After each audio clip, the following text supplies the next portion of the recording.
Hey everyone, Dr. Brandon Crawford here. I just want to talk about a cool topic.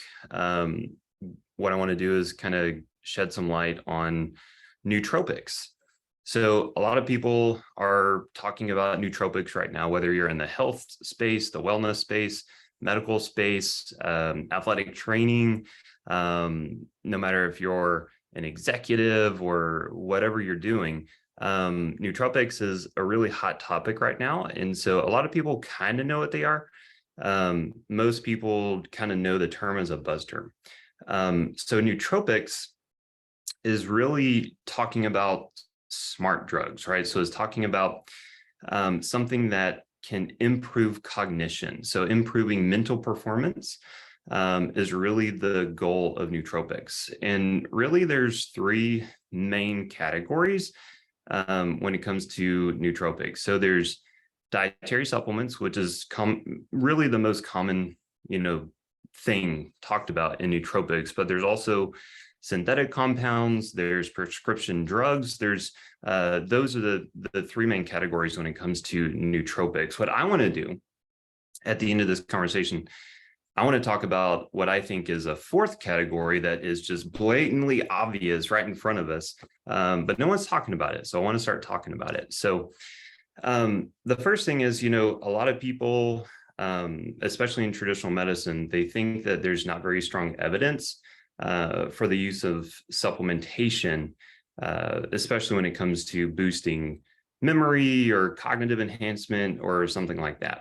But then we also see that there's some inconsistencies with that, because even in research, we see that dehydration, even a minor amount of dehydration, has a very negative impact on cognition. So it's very well documented and understood that if we don't have enough of something, even like water, that our mental performance suffers, right? So me personally, I make sure that I take my minerals every day.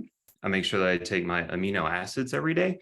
I make sure I get the proper fatty acids like DHA and EPA, and I take a lot of B vitamins. Now, I do more than that, and there's herbals, and that's more of what people think of when we think of nootropics, things like Bacopa and stuff like that. But even thinking about like just your base level nutrition is very important. And I just think about it like this. So in order to make proper neurotransmitters, right? So neurotransmitters are those chemical signals within your brain. That's how one nerve communicates to another. Things like acetylcholine, dopamine, norepinephrine, serotonin, stuff like that. In order to make those, we need certain nutrients. We need some building blocks. So minerals, B vitamins, B as in boy, so a B complex, amino acids. Without those, you don't have your raw nutrients needed to make your neurotransmitters. So obviously, if you're, in a status where you're not eating properly, you're chronically stressed. So if you have increased stress, like a chronic stress response, you're actually going to deplete your body of nutrients at a faster rate. That is what a lot of people don't really understand. If you're just looking at like the recommended daily, dosages on these minerals and these supplements and everything, it's not enough, because they're not talking about someone that's in a chronically stressed state. So anyone that's going through a chronic stress situation, whether it's work or home life or whatever, you're going to have an increased demand on your nutrient status, especially minerals, B vitamins, and things like that. So those are something that's really, really, really important. And magnesium is a mineral, right? So most people, when they think of stress, like there's been a lot of marketing around magnesium to help with the stress response, which is great. I definitely take magnesium. I love magnesium threonate because it crosses into the brain better. And so you get a better neurological effect from magnesium threonate. But those are very, very important. And that's what I do. I want to make sure that my neurotransmission is proper. I want to make sure that I'm replacing the nutrients that I'm depleting from my stress responses. And that's super important. But something that, I want to take the conversation a little bit further is the concept of actually using light as a nootropic. And this is interesting, right? So I think this is where I'm really getting excited about this. And there's evidence and research to actually support this stance, right? So we know that there is documented cases. There's research that shows laser and light therapy actually improves cognition. One study shows it increases function in the prefrontal cortex. Other studies show it improves frontal lobe capability, executive function, reasoning skills, logic, math, all of these things. Like there's various things measured in the research. We actually did a pilot study in our office last year where we actually used academic testing. We used cognitive scores, and we had various test subjects. One of those testing groups was just laser therapy alone. We lasered behind the ears, which was targeting more of the cerebellum, and then we lasered the frontal lobes. And in the study, we showed that every one of our groups actually improved in cognition, but that laser group improved as well, right? So one thing to note is that we can use laser and light therapy to improve our cognitive skills, our mental skills, our ability to have, good cognitive thinking, get rid of the brain fog, fatigue, give you that drive, that motivation, that mental clarity, all the stuff that you need to function at your highest level, right? I've had the benefit to be able to work with some very high level individuals, some really high level executives. A lot of these people I can't really name, but what I have them do is I actually have them use our laser, and before they go into a meeting, I'll actually have them laser their carotid arteries. And by doing this, we're increasing blood flow and oxygen into the entire brain.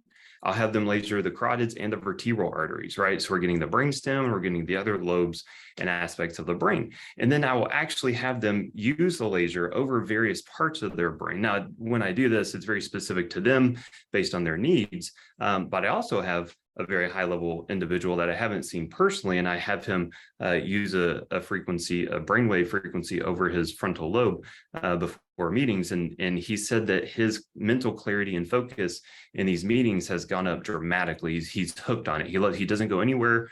He doesn't go into a meeting without doing this anymore. And he loves traveling with the laser.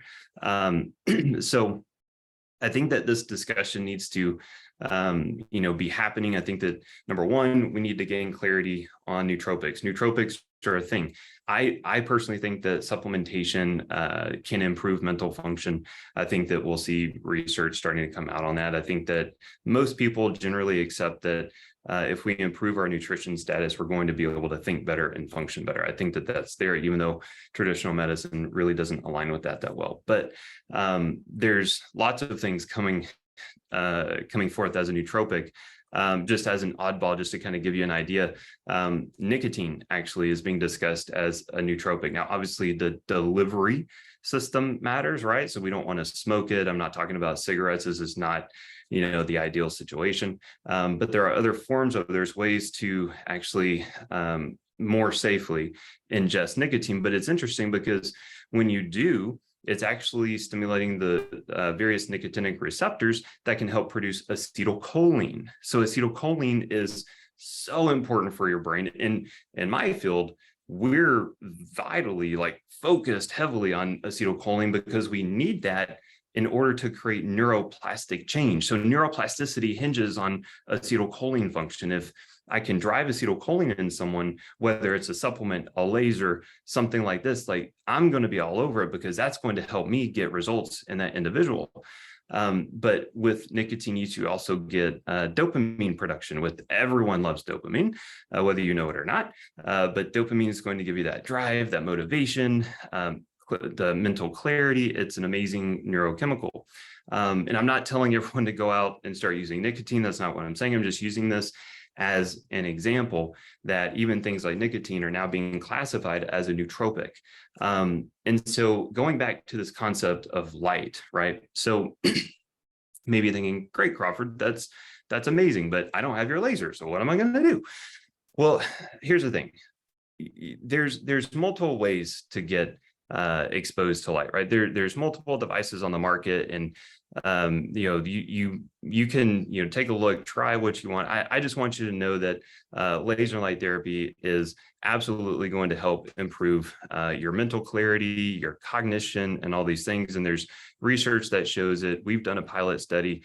It's all, it's there. Okay, so this does work. But then let's also think about just general light, the sun.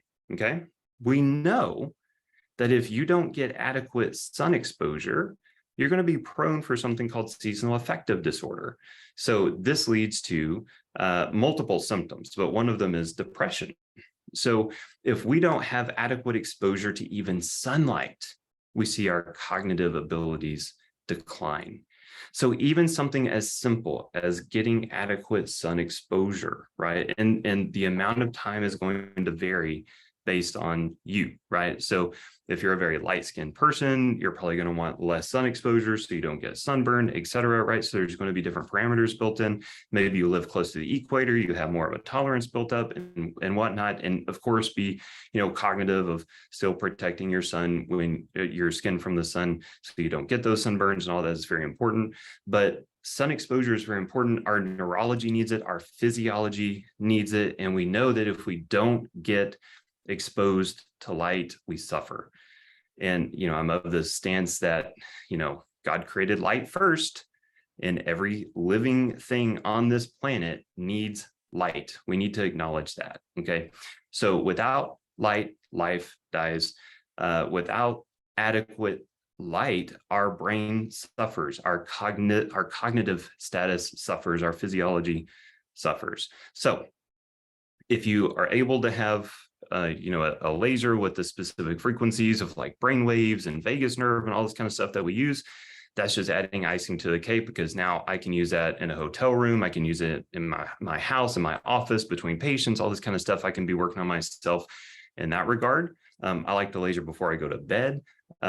So that's, something that really helps. But if you don't, right, then just know that even sunlight exposure can improve your cognitive balance. So on your lunch break, go for a walk, get outside. Don't sit in the office in your room in the corner by yourself. Get outside, go for a walk with someone. Now you're walking, you're in sunlight, and now you're socializing, which is something that's very important for our neurology as well. And so there's ways, right? So you don't have to buy a product to benefit from the cognitive abilities of light. It's here, it's in our environment. So that's just an intro. I'm going to talk more about this subject in various ways, but I just wanted to start this conversation because it's really cool. And I think that more people need to be talking about it. So thanks, and talk more about it soon.